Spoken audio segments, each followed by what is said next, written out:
Most of our problems in life come from the fact that we either agree to too much or we refuse things that we later repent.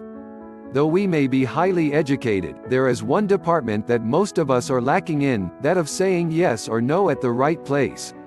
We need to learn how to accept anything in an elegant manner.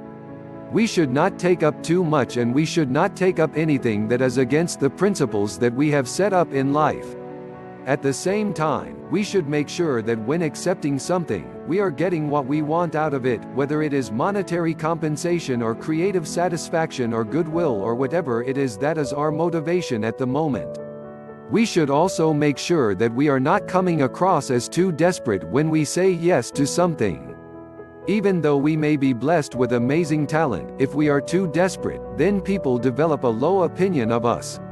Saying no requires some special skill as well. Most importantly, we must do our best to make sure that the person we are refusing doesn't take it too hard. There should be no bitter feelings, because that can create a lot of unwarranted problems in the long run. We need to justify our stance when we are refusing something. We should tell them what the reason is, and, if possible, give them an option by which they can get their job done. That usually takes care of the bad feelings part, because the person whom you have just refused understands that you have not done it out of spite or because of a grudge that you have with them. You need to learn how to strike the right balance. Between saying yes and no, there are a lot of things that you have to consider, a lot more than what you probably are considering right now, and when you eventually give your answer, you have to make it sound right. There are a lot of situations where we end up saying yes when we actually want to say no. We do such a thing and then we rue what we have done. In most cases, you cannot go back and renege on your promise. So, you are faced with a situation where you have to do something that you do not want to do, and you have to do it within a particular time frame, which makes the issue more difficult. So, why do we do that? Why do we end up saying yes when we should actually have refused something outright? It is our inborn tendencies that make us do that. There are several reasons why we end up agreeing to everything that comes our way. Maybe it is the need for appreciation, or maybe it is our greed that makes us think that we can do everything that is offered to us. There are so many different reasons why this may happen, but the end result is usually always the same. It makes us feel miserable for having agreed to do what we didn't want to. To start with, most of us avoid giving explanations. Normally, after you say no, it is only right that you try and give an explanation for doing that. Reasons such as "I will be busy" come in handy at such a time. This is exactly what most of us tend to avoid when we say yes. To some, this comes about knowingly, while others just find themselves doing it unknowingly. You will find that in such cases, one says yes for the sake of saying byes but ends up messing him or herself up. The other reason why saying yes is so easy, unlike saying no, is the urge to be liked. Deep inside, each and every one of us lies some kind of urge to be liked by those around us. It is just our nature.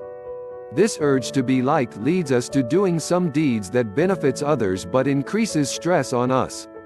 As a matter of fact, this is the main reason why saying yes tends to be easier. You can find a situation where someone has a meeting to go to in the evening, but they will miss the meeting in order to take the neighbor's child for a movie.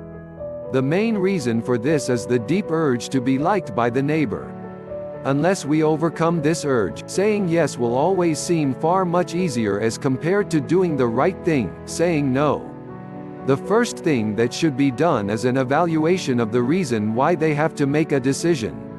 You might find that a person will want some financial help from you.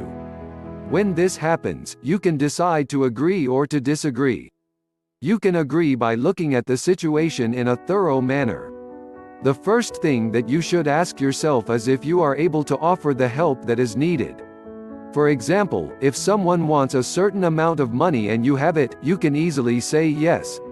But before you say yes, you should look at the person who is asking you for the money. They may be an addict and therefore will use the money for the wrong reasons. If this is the case, you should avoid giving them money. Secondly, the person might be having an emergency. This might be medical or otherwise. In such a situation, you can squeeze yourself and see if you can agree to give them some money. Make sure that they understand that the money was to be used in a certain way so that they pay you back as soon as possible. Thirdly, you should make sure that you are not going to be inconvenienced when you agree to something. There are some people who are too generous and they agree to things that will inconvenience them. They may not realize it, but the inconvenience might lead to other negative results. To avoid such a situation, a person should make sure that they will be comfortable when they agree to do something for someone. Making sure that you do not inconvenience yourself is a great way to make sure that you have a long and productive life. When one follows such guidelines, they will avoid a lot of stress in their life. They will have smooth relationships and they will also succeed in most of the things that they do. This is one of the secrets of successful people. There are times when we have to say no. We have no option, and we have to refuse the opportunities that come along our way.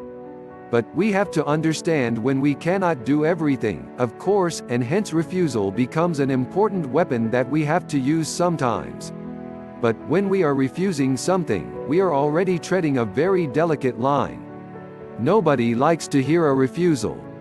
If we are saying no to something, taking care that we do not end up offending them is a very important thing we have to do. We have to justify our reasons when we are doing so. Use the word no wisely. Do not just use it anyhow. At times, it might sound rude depending on the situation it has been used. Here are some cases when the word no is to be used. 1. When the favor is beyond your might. 2. If it violates your principles. 3. If your instincts tell you to say no. We become better people if we can strike the right balance between saying yes and saying no. We should know when to let go and when to draw a line. As we have seen in previous chapters, both saying yes too much and saying no too much can spell problems for us. We are also able to act in such a way so that we can please the greatest number of people at any given time. We cannot please everybody, but we should at least make sure that we are able to do things for the greatest good. We cannot do without interacting with several people each day, unless we are stranded on an island or something. We need to talk with people. We are social beings after all. We are sharing ideas, talks and things. We are each other's support a lot of times, and actually, it won't be wrong to say that every individual's progress is pegged on how people around them react to them. Essentially, this is what brings a lot of requests to us each day. In fact, it will be right to say that almost everything that is said to us is a request in some form or the other. And everything that we say is a response to that request. We have two options that it all boils down to. We can either say yes to the request that is placed before us, or we can say no to it. There are just these two options. Like a burning bit of plastic that leaves just a speck behind, if we are able to burn all our conversations with people, the speck that will be left behind will be this, whether we say yes or no to it. How people can effectively say yes or no to others has to be done in a most convincing manner. Whether you are accepting or refusing something, you have to be genuine and sincere about it. You have to make sure you are not rubbing anyone the wrong way. That is simply not done. Hopefully, now you know how you can say yes or no to someone and really mean it.